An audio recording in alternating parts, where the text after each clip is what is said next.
During that time, I knew I was gonna die. Josie Ann Thomas could feel the knife slice into her body. It's just like a record over and over and over. That record played 17 times.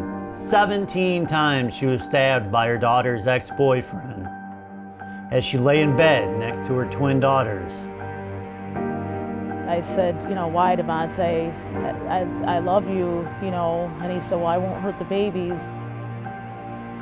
But 16-year-old Devontae Brown did hurt her other babies, 16-year-old Jocelyn and 14-year-old Johnny. They each died from stab wounds inflicted in that August 2015 attack. In 2016, Brown was sentenced to life in prison with no chance of parole. He was meticulous in it. The investigators didn't find any DNA in the house. Like no hair, no semen, nothing in the house. He was very meticulous, very careful. Case number 18CR0548. He knew exactly what he was doing. In April 2018, 17-year-old Gavin Ramsey strangled 98-year-old Margaret Douglas, Sacco's great aunt. He spent 2 hours with her, filming her, photographing her, sexually abusing her. His crime was so heinous that he was sentenced to life in prison with no chance of parole. So what do Brown and Ramsey have in common?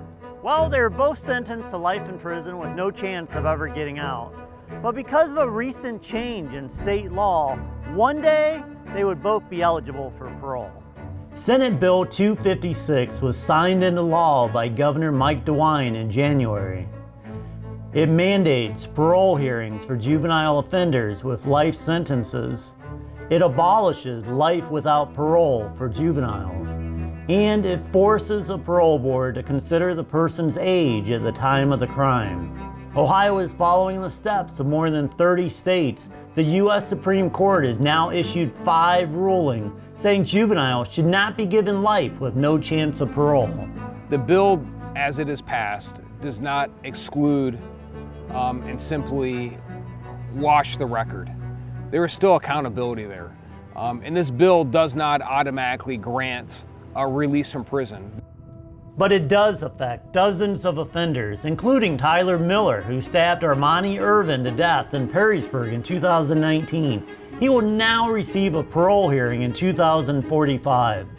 Brown would have been affected, but he killed himself in prison in February, 2 months before the law took effect. And it's just hard. It's very hard, you know. And Josie Ann is speaking out because she doesn't want families to be forced to once again face someone who took so much from them. She testified in Brown's trial. Everything was taken from me in a matter of minutes. And I knew Jocelyn and Johnny were right beside me, and I knew I had to tell the judge what I wanted. So it's like I have to convince this man what I wanted, and I prayed every day to get justice for Jocelyn and Johnny, and I did. For Sacco, she's been fighting for an amendment.